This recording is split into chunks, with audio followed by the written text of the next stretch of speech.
그래서 뭐 좀 정신이 없었는데 그럼에도 불구하고 첫 예배 시간이 너무 기다려졌습니다. 네. 이 저녁에 오시는 분들은 누굴까? 주님이 어떤 영혼들과 첫 만남을 갖게 해주실까? 대단히 기대하는 마음이었는데 오늘 첫 인사를 나누게 되어서 반갑고 하나님께 감사합니다. 아멘.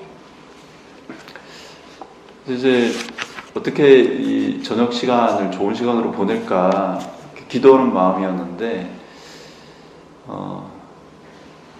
제가 이 생애빛을 너무 좋아해요. 그래서 좀 얼마 안 됐는데 이렇게 그냥 책에 막 쓰면서 막 이렇게 공부를 이렇게 합니다. 근데 제 개인적인 목표가 있는데 이 책을 100번은 읽자. 그게 목표예요. 근데 왜냐면 한번 은혜를 받고 지나가면 거의 잊어버리더라고요. 그 쓰기도 하고 뭐 그거 명상을 하기도 하고 가면서 계속 그 문장을 가지고 묵상도 하고 그 애를 쓰는데도 잊어버려요. 잘 잊어버려요. 그래서 이걸 어떻게 할까 고민을 하다가 보니까 한 어떤 그 회사 운영하는 CEO인데 윤소정 씨라고 이분이 그 책을 쓰는 작가이시기도 하거든요. 근데 이분이 글쎄요, 분량으로 따지면 한 이 정도 되려나? 꽤 두꺼운 책 한 권을 직원들한테 아침마다 읽혀요. 근데 그걸 지금 100번을 읽혔대요. 그러니까 직원들이 그런 회사 계속 다니고 싶을까요? 그러니까 직장 생활하면서 100권을 읽게 하는 직장 이거 하고 한 권을 100번을 읽게 하는 직장 좀 쉽지 않을 것 같죠. 근데 그 CEO는 100번을 익힌다는 것입니다. 근데 뭐 그게 교회 소속도 아니고 그냥 회사 경영을 철학을 닮은 회사가 이렇게 성공적으로 이렇게 경영해서 성장하고 있는 그 책이에요. 근데 그걸 100번을 그래서 인터뷰를 제 기자가 가서 한 거예요. 이 회사 사람들은 이 책을 아침마다 조회할 때마다 같은 내용을 계속 이렇게 읽는다는데 직원들이 안 싫어하냐고. 그랬더니 직원한테 직접 부르더라고요. 지나가는 직원을 불러가지고 잠깐 뭐 누구씨 일로 와봐요. 그러니까 왔어요. 우리 이거 100번 읽게 하는데 지겨워요? 그랬거든요. 근데 그분 인터뷰가 진짜 기가 막혔어요. 제 삶이 바뀌었어요. 그러는 거예요. 뭐가 바뀌었대요? 자기가 회사 다니는 이유가 분명해졌대요. 그리고 즐거워졌대요. 보람 있고. 근데 이거 100번 이거 지겹지 않냐고 그랬더니 처음에는 설마 하고 읽었는데 오너의 이제 지시사항이라 처음에는 시작을 했는데 겸손해졌다는 것입니다. 어떤 면에서 겸손해졌냐면 자기가 그렇게 똑똑하지 않다는 걸 알게 된 거예요. 읽어도 뭐 하니까? 잊어버리니까. 그러면 읽었는데 잊어버린 거는 아는 거예요? 모르는 거예요? 사실 모르는 거거든요. 근데 한번 읽은 거로 자기가 뭐한 사람이 됐다고 착각하냐면 아는 사람이라고 착각을 한다는 거예요. 근데 또 읽어보니까 알더라 모르더라 모르는 거예요. 그래서 겸손해진 거예요. 근데 이걸 100번은 읽기를 시작하다 보니까 더 겸손해졌다는 거예요. 나는 모르는데 아는 척 했구나. 왜? 머리로 들어가 있어도 이게 실제적인 삶이 되지 않으니까 이건 아는 게 아니라고 판단을 내린 거예요. 그래서 그 회사는 그냥 100번만 읽을까요? 100번 다음에 101번도 또 읽을까요? 네. 100번쯤 읽으면 그 다음에는 완전히 알게 된 사람이 아니고 더 겸손한 사람이 돼가지고 읽고 또 읽어야 될 필요성을 더 깊이 느끼는 사람이 됐다는 거예요.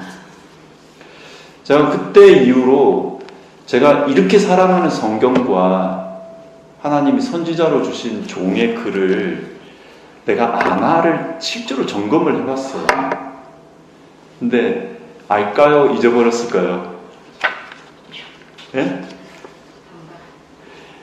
이 1장에 분명히 은혜를 받고 지나갔는데 1장, 2장도 고사하고 2장만 넘어가도 앞에 있는 내용을 기억을 못해. 제가 바본가 봐요. 근데 이게 왜 그럴까 생각해봤더니 세상 언어는 외우면 또 외워지기도 하는데 이건 하늘의 언어이다 보니까 이 육신이 이거랑 달라도 너무 많이 다르다 보니 그렇잖아요. 그러니까 이게 하늘과 땅이 만나고 조화를 이루려니까 안 맞는 거예요. 이게. 마치 먹긴 먹는데 바로 뱉어버리는 음식 같은 식으로 말씀을 보고 있었던 거예요. 그리고 읽고 내 입에 살짝 단 것만 이렇게 밑줄 쫙 치고 읽어도 이해가 안 가고 어려운 부분 넘어가 버리고, 근데 이해가 안 가고 넘어간 내용을 다시 나중에 살펴보면 이게 내 생명하고 직결된 겉면들인데 그거는 넘어가 버렸더라고요. 또 이런 실수를 계속 반복하면 안 되겠다 그래가지고 제가 조금 얼마 안 됐습니다. 나도 뭐 해봐야 되겠다? 100번은 읽을 각오로 한 권을 정해서 읽어야 되겠다라고 결심했는데 좋은 책들이 많잖아요. 근데 이제 기도를 하다 보니까 생애의 빛을 읽도록 하나님께서 제 개인에게 응답을 주셨습니다. 우리 아마 성도님들한테는 각자 읽어야 될 내용을 또 따로 주실 수도 있겠어요. 근데 이제 이왕 제가 여기 와서 부임했고 저녁 시간에는 설교적인 방식보다는 좀 나눔을 할 수 있고 또 얘기도 나누고 그쵸? 그러면 공부가 되잖아요. 그렇게 하면 체험도 되고 이렇게 하는 방식으로 이거를 꾸준히 읽어 나가면 여기서만 읽는 게 아니고 이 말씀을 놓치지 말아야 되겠다라는 마음으로 읽어 나가면 참 좋겠다 그런 생각이 들었습니다. 그리고 실제로 이 책을 제가 지금 반복해서 읽다가 느낀 점인데 우리에게 주신 선지자의 이 글 중에서 생애의 빛만큼 내가 얼마나 죄인이고 그런 죄인을 하나님이 얼마나 사랑하시고 근데 죄인이었던 내가 하나님의 사랑을 입고 어떻게 변화되어 갈 수 있는지에 대해서 이렇게 쉽고 자세하게 설명해 놓은 책도 사실 흔치 않은 것 같아요. 그런데 많은 성도님들이 제가 두 가지 반응이거든요. 생애의 빛이 어렵다는 분들이 대단히 많았어요. 그리고 청년들한테 물어보면 이게 뭔 말인지 몰라요. 문장이 되게 쉬운데도 왜 모를까 봤더니 결론은 피상적인 신앙을 하고 있었던 거예요. 이 말이 공감이 안 되는 거예요. 그래서 전에 제가 섬기던 교회에서는 이거 지금 성도들이 2번째 반복해서 읽고 있어요. 그런데 성도님들이 분명히 그때 은혜 받으면서 알려줬던 내용인데도 불구하고 알고 읽을까요? 처음 읽는 것처럼 읽을까요? 그러니까 몇 번 읽어야지? 100번 읽을 각오로 읽어야 이게 삶이 되지 그렇지 않으면 어렵겠다. 그리고 성령께서 오시면 한 번을 읽어도 마음에 새겨지듯이 읽으면 안 지워지는 말씀이 될 수도 있어요. 네. 전 그렇게 된다고 생각합니다. 그러니 소자 여기 와서 우리 성도님들과 함께 앞으로 이 저녁 시간에는 한 문장 한 문장, 한 문단 한 문단이 될 수도 있고 한 문장이 될 수도 있고 이렇게 읽어 나갔으면 좋겠습니다. 그리고 두 번째는 이 생애의 빛이라는 책이 읽기 편하게 만든 버전이에요. 근데 이거 앞 버전이 있는데 그게 뭔지 혹시 아세요? 정리의 계단. 역시 관록 있으십니다. 정로의 계단이라는 책도 있는데 혹시 읽어보셨어요? 정로의 계단은? 네. 그럼 생애의 빛은? 네. 그러면 이게 비교해보면 차이가 극명한 거 느끼셨을 거야. 좀 쉬워요. 그냥 쉬웠어요? 아니요. 제가 뭐라고 하는 게 아니고 그때 조금 읽을 때마다 좀 다른 느낌이 좀 다르셨죠. 정로의 계단은 하나님이 우리를 위하여 해 주셨다라는 식으로 문장이 되어 있어요. 근데 생애의 빛은 읽어보면 내가 해야 된다는 식으로 번역이 되어져 있어요. 그래서 이 두 밸런스를 맞춰가면서 비교해보면서 읽으면 선지자의 의도가 뭔지를 알 수 있고 요걸 쉬운 버전으로 바꾸면 이렇게도 표현해도 되겠구나라는 교훈을 얻게 됩니다. 그래서 저는 이 두 버전을 비교해가면서 말씀을 소개해드리고 그 차이점에 대해서 묵상해보고 그런 과정을 통해서 우리 성도님들이 하나님의 말씀으로 가까워지다가 결국은 예수님 안에서 하나님 사랑을 크게 깨닫는 변화된 삶 얻으실 수 있도록 하나님께서 축복해 주시기를 바라는 마음으로 이 저녁에는 생애의 빛을 쭉 해나가겠습니다. 그러면 되게 이 책이 없으신 분 손 한번 들어봐 주실래요? 한 분? 이 책을 아예 처음 접해보세요? 그건 아니시죠? 예전에 팔았던 것 같은데 없어.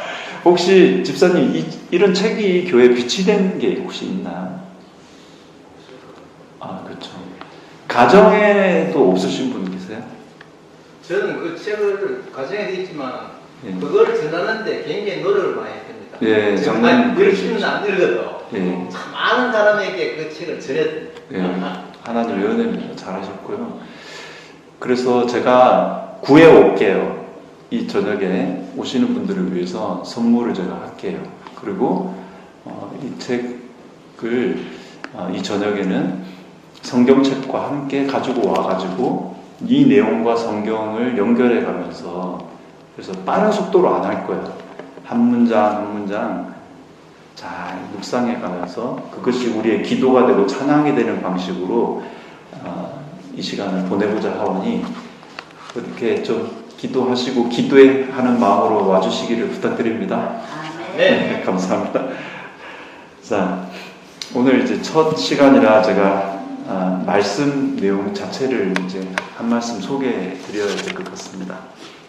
여기 첫 문장이 어떻게 되어 있느냐면 천연계와 성경은 둘 다 하나님의 사랑을 우리에게 알려준다 이렇게 되어져 있어요. 자, 그럼 여기서 끝났어요. 자, 오늘 할 이야기는 이게 다예요. 자, 그러면 반대로 생각을 해볼게요. 그러면 오늘 아침에 해 뜰 때부터 해 질 때까지 지금 우리가 사실 천연계 아래 있었잖아요. 대표적인 천연계로 거론하자면 뭐가 천연계였습니까? 해가 있고 또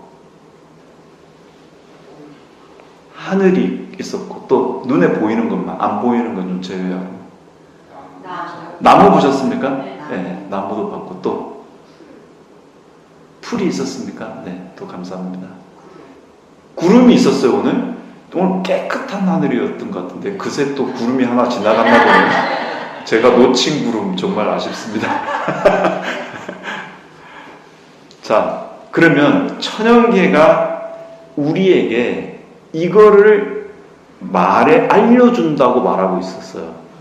뭘 알려준다고 했어요? 제가?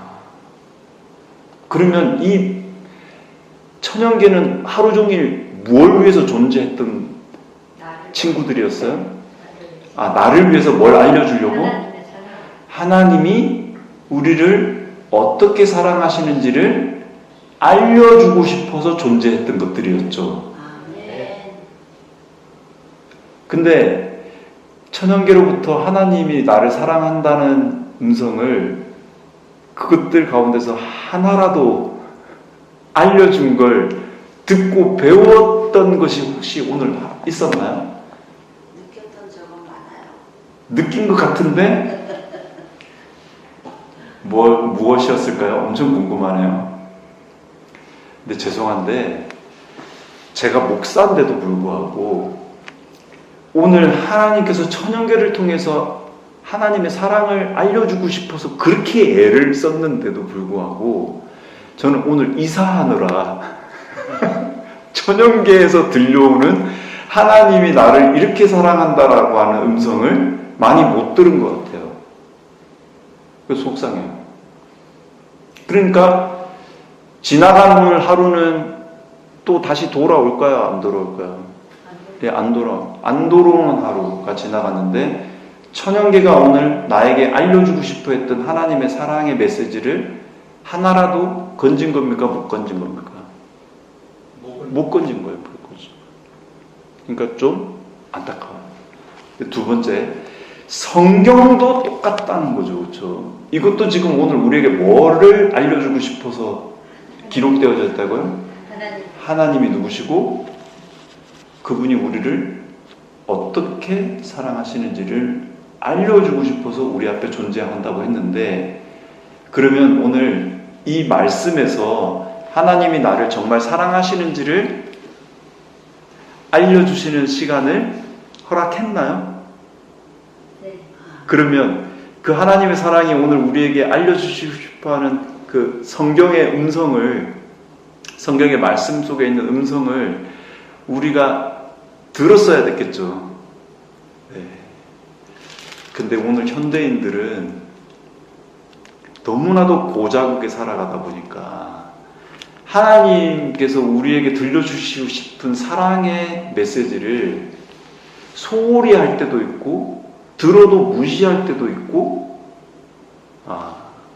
이런 안타까운 형편 가운데 우리가 삶을 살아가고 있는 형편이지 않나라는 생각을 해보게 됩니다.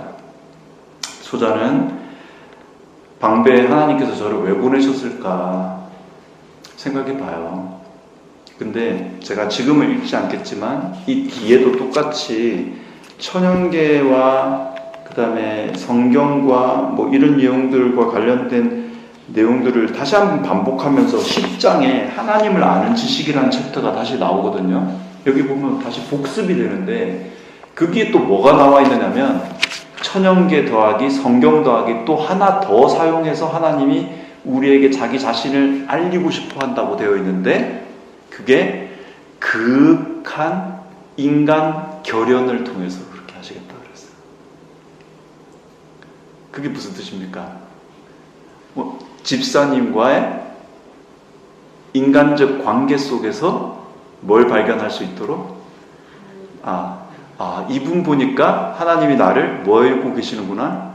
사랑하시는구나를 알게 되는 관계로 허락하시겠다고 되어 있어요.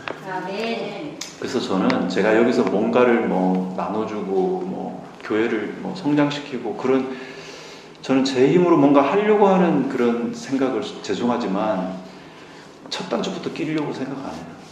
저는 여기 와서 이 저녁 예배에 미리 찬미가 가사 적어 와가지고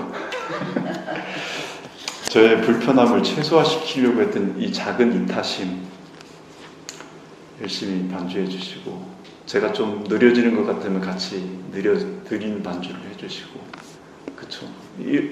이런 배려, 그리고 좀 먼저들 오셔가지고 예배당에 앉아 있어 주시는 성도님들의 이 마음, 그리고 밥도 안 먹고 달려와서 설교를 듣겠다고 앉아 있는 저런 마음들, 저는 이 마음들을 바라보면서 하나님은 나를 사랑하시는구나, 이런 음성을 듣게 됩니다. 오늘 하나님께서 우리에게 어떻게든 하나님의 마음, 우리를 사랑하시는 그 마음을 들려주고 싶어 하시는 그 마음에 주파수를 맞추고 그게 반응할 수 있는 은혜를 이 방배에서 경험하고 싶습니다. 그 일을 허락해 주실 것을 믿고, 소자는 그걸 기도 제목으로 삼을 생각이오니 여기 오신 화요저녁 예배 성도님들도 동일한 마음으로 부족하지만 제가 준비한 말씀과 또 묵상한 내용들이 여러분들을 향한 하나님의 사랑을 발견하게 하는 통로가 되게 축복해 주시기를 간절히 바랍니다. 네. 그러면 첫 줄만 읽어도 할 이야기가 너무 많네요. 그렇죠? 예? 그러니 이 진도가 금방 끝날까요? 아니면 시간이 오래 걸릴까요? 네, 오래 걸릴 것 같습니다. 그러니까 근데 목사님은 또 여기 와가지고 맨날 이것만 한다고 하면 또 제가 빨리 끝낼게요. 근데 이렇게 하는 게 유익하면 계속 갔으면 좋겠는데 어떠십니까? 예, 좀 계속 갔으면 좋겠습니다. 그래서 하나님이 우리를 얼마나 사랑하시는지에 대한 내용을 알려준다고 한 첫 번째 페이지에 소개된 성경 말씀이 시편 145편이에요. 오늘 성경 말씀은 이거로 보고 마무리하도록 하겠습니다. 가진 성경책 시편 145편.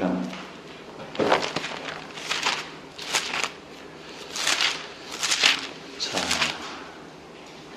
구약 907쪽에 소개된 말씀 시편 145편.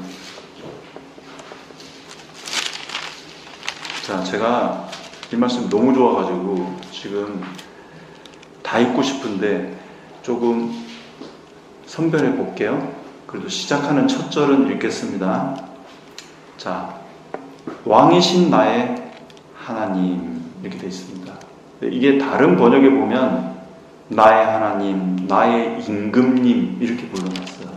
근데 우리말은 편하게 하려고 두 개를 하나님이 왕이시다 해서 왕이신 나의 하나님 했는데 다른 번역이 더 좋죠. 나의 하나님, 나의 임금님. 오늘 성도님들 마음에도 하나님이 나의 임금이시다, 나의 왕이시다, 이 사실에 조율되는 저녁 되시게 되기를 간절히 바랍니다. 아멘. 근데 그 왕이신 나의 하나님을 지금 내가 뭐 하겠대요? 높이겠대요. 주를 높이겠다. 그러면 주를 높일 방법은 하나밖에 없어요. 어떻게 하면 주님이 높아질까요? 이미 하나님은 높잖아요. 더 높아질 게 있나? 이미 높으신데 자기가 어떻게 높였을까요? 내가 낮아지면 주님이 더 높아져요. 방법은 이거밖에 없어요. 저를 한번 보세요. 주님 여기 계세요. 더 못 올라가요. 이제 가장 높은 곳에 계셔요. 근데 제가 여기 있어요. 주님 높이려면 방법은 뭐밖에 없다고요? 내가 낮아져. 그러니까 지금 시편 145편에 이 다윗은 지금 자기를 높이고 있다, 낮추고 있다. 낮추고 있다. 오늘 저도 주님을 높이는 일을 위하여 어제보다는 오늘이, 오늘보다는 내일이 더 낮아지는 가운데 있게 되기를 기도합니다. 아멘. 자, 그러면서 영원히 주의 이름을 송축하겠다고. 근데 이제 2절에 보시죠. 내가 날마다 주를 송축하며 영원히 주의 이름을 송축하겠다. 그렇습니다. 그러면서 3절에 여호와는 위대하시니 크게 찬양하겠다. 됐습니다. 제가 이 부분이 좀 부담스러워요. 하나님을 크게 찬양하려면 목소리를 어떻게 해야 될까요? 목소리를 더 크게 해야 되잖아요. 근데 사실 이게 물리적인 목소리가 커져야 된다는 말로만 이해하기 시작하게 되면 구원받기 좋은 사람은 목청 큰 사람이겠죠. 그렇죠? 근데 나보다 목소리가 더 큰 사람이랑 같이 예배 드리면 저는 마음이 어떨까요, 그러면? 네. 스트레스 받을 것 같아요. 그럼 말 못하는 사람들은 어떻게 해요? 말이 안 나오는 사람. 그러니까 이게 크다라고 했을 때 이거는 물리적인 목소리의 크기가 되면은 안 될 것 같아요. 어떻게 하면 크게 할 수 있을까요? 마음을 다하면 돼요. 목소리가 아니고 어디에서? 마음에서. 그래서 제가 오늘 크게 찬양하려고 했는데 목소리가 중간에 기어 들어갔죠. 가사를 보니까 제 마음에 너무 큰 감동이 되니까 그냥 가슴이 터질 것 같은 눈물이 잠깐 흘렀습니다. 저는 주님이 그걸 크게 여겨주셨다고 생각해요. 네, 그냥 목소리가 아니고 주님의 사랑에 반응하는 이 가난한 마음을 주님이 받아주셨기를 간절히 바랍니다. 자, 그럼 쭉 읽어가겠습니다. 근데 이렇게 찬양하는 이유와 목적이 좀 있다 보니까 8절부터 나왔네요. 뭐라고 되어 있습니까? 이건 너무 좋은 말씀이니까 같이 읽으려고요. 집사님 성경책 없으시죠? 저녁에 잊어버렸어요. 안타깝다. 네, 8절부터 있는 말씀 같이 한번 읽을까 하는데 예. 8절, 9절 같이 읽어도 되겠습니까? 네. 네, 시작. 여호와는 은혜로우시며 긍휼이 많으시며 노하기를 더디하시며 인자하심이 크시도다. 여호와께서는 모든 것을 선대하시며 그 지으신 모든 것을 긍휼을 베푸신다. 아멘. 그래서 찬양하고 있다는 거예요, 다윗이. 그러니까 찬양의 이유는 그냥 자기 기분이 좋은 거예요. 하나님을 알게 된 거예요. 하나님을 알니까 목소리가 커졌다는 거예요. 그러니까 목소리가 큰 게 중요한 게 아니고 먼저 뭐가 더 중요한 거예요, 그러면? 하나님이 누구신지를 알 때.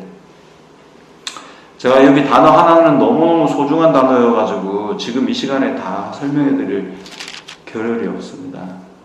근데 9절 보시면 여호와께서는 모든 것을 뭐 해주신대요? 이 선대하다는 말이 한자인데 어려운 단어인데 이게 뜻이 뭐예요? 뭐가 선대하는 거예요? 선은 이렇게 무슨 좀 악한 거에 반대말인 것 같죠? 대는 대한다 그런 뜻이죠. 그러니까 좋게 대해준다 이런 뜻인 것 같죠. 그래서 이 선대하다가 창세기 1장에 가서 보면 뭐로 번역되느냐면 심히 좋았더라로 번역되어져 있어요. 선대하다라는 단어가. 그 좋았더라가 여기 나와 있는 선대하다의 다른 번역이에요. 그러면 이 내용을 다시 읽으면 어떻게 됩니까? 하나님 여호와께서는 모든 것을 보시고 보시기에 좋아해 주신다.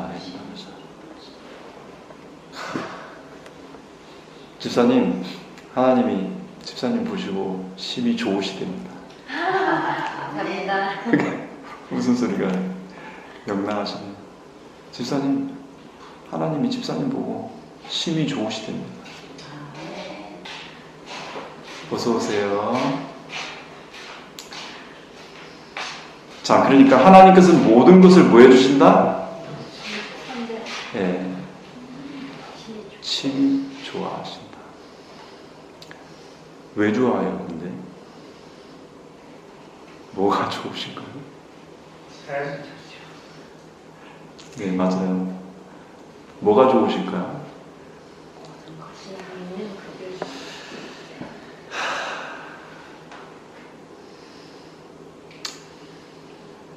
왜 좋아하시냐면 14절부터 문맥에 보면 다음과 같은 내용이 나와 있습니다. 14절도 같이 읽어보겠습니다. 왜 좋으셨는지 이 14절을 읽고 답을 한번 찾아보세요. 시작. 여호와께서는 모든 넘어지는 자들을 붙드시며 비굴한 자들을 일으키시는구나. 왜 좋으셨어요?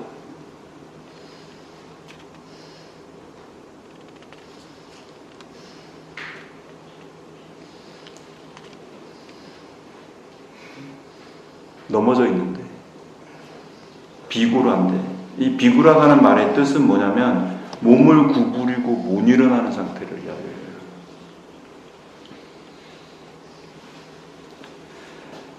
그 넘어져 있고 비굴한 자들에게 뭐 해줄 기회가 생겨서 붙들어 주시고 일으켜 주셔서 심히 좋았더라.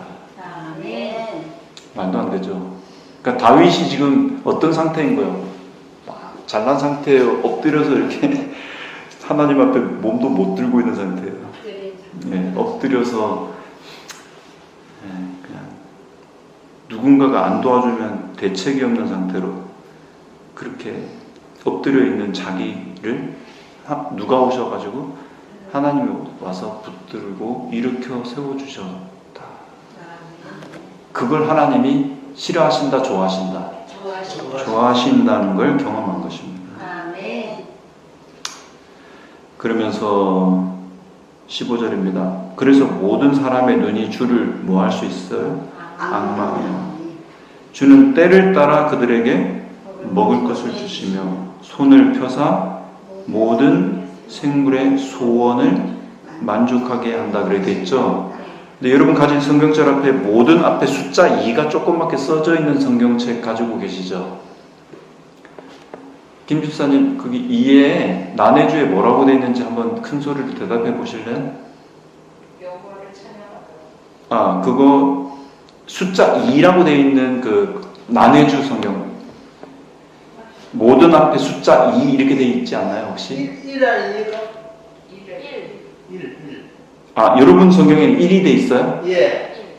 은혜로 모든 네. 생물을 만족하게 하시나요? 야, 제 성경에는 2로 돼 있어가지고 죄송합니다. 근데 여기 보니까 손을 펴사 모든 생물의 소원을 만족하는데 뭐로 한다고 돼 있느냐면 은혜로 그렇게 하고 계신다 이렇게 돼 있어요. 아멘. 그 은혜라고 되어 있는 이 단어, 이 은혜라고 하는 단어가 다름 아닌 하나님의 성품. 좋아 죽겠는 마음이에요. 그러니까 여러분 이제 자식들을 낳았지만 자식이 손주를 낳으면 더 이쁘다 그러더라고요. 혹시 손주 있으세요? 네. 아이고 좋으시겠어요. 손주 몇 살쯤 됐어요? 1학년. 아 그래요? 네, 그 손주가 처음 낳았을 때 좋아하려고 애를 쓰셨어요? 자동으로 좋으셨어요? 자동으로 좋아요? 근데 그 애는 자동으로 좋아하는 걸 할 만한 무슨 일을 한 게 있어요? 없죠. 걔는 뭐밖에 한 게 없어요. 태어나기. 근데 태어나기만 했는데 걔는 뭘 받은 거예요, 그러니까? 자동으로 사랑을 받았죠. 그 단어가 이 은혜라는 단어. 아멘. 그냥 하나님은 우리가 있으면 쟤를 좋아할까 말까를 생각하고 아 그래도 내가 하나님인데 잘해야 되겠다 이런 생각이 나간다고 아니면 자동으로 나간다고. 다윗이 그러니까 비굴해져 가지고 이렇게 막 여기 나와 있는 것처럼 막 넘어져 있는 그런데 이런 나를 하나님이 좋아하실까 이 시험에 들었는데 성령이 오시니까 그럼에도 불구하고 하나님은 나를 뭐 해주시는 분이라는 거예요? 선대하시는. 네? 그냥 그래도 좋은 하나님이 와서 자기 손을 일컬어줬다. 그 이야기가 우리가 공부하려고 하는 생애의 빛 첫 번째 성경절이 됐어. 그럴만 합니까 그러면? 성경이 말하는 하나님은 사랑이신 걸 알려주는 첫 번째 성경절이 시편 145편이었다면 그냥 넘어갈 성경책은 아니죠. 네, 전 그렇게 생각합니다. 그래서 이 귀한 선지자의 계시인 이 말씀이 오늘 우리에게 소개해주고 있는 이 정언의 말씀입니다. 그래서 저는 예언의 신 문장 자체보다 선지자가 그 문장을 연결해가는 성경절이 더 궁금해요. 이 이야기를 이 성경절하고 어떻게 조화시켰는가. 그게 저한테는 초유의 관심이에요. 너무 성경이 새로워지기 시작했어요. 그러니 오늘 성도님들과 첫 만남에 나누고 싶은 첫 저의 메시지는 성령께서 우리 성도님들 마음에도 동일하게 부어주시기를 바랍니다. 아멘. 하나님은 여러분을 보시기에 심히 좋아하고 계십니다. 아멘. 그 사랑에 우리 형편과 상황과 상관없이 주님 저를 이렇게 은혜로 사랑해 주셔서 감사합니다. 할 때 주님은 뭐 하신다고요? 좋아하신다 그랬어요. 네. 그 주님의 기뻐하심을 제가 여기서 좀 함께 경험하고 가도 되겠습니까? 아멘. 네. 이 은혜를 하나님께서 풍성히 부어주시기를 간절히 바라고 오늘 말씀 마무리하겠습니다. 아멘.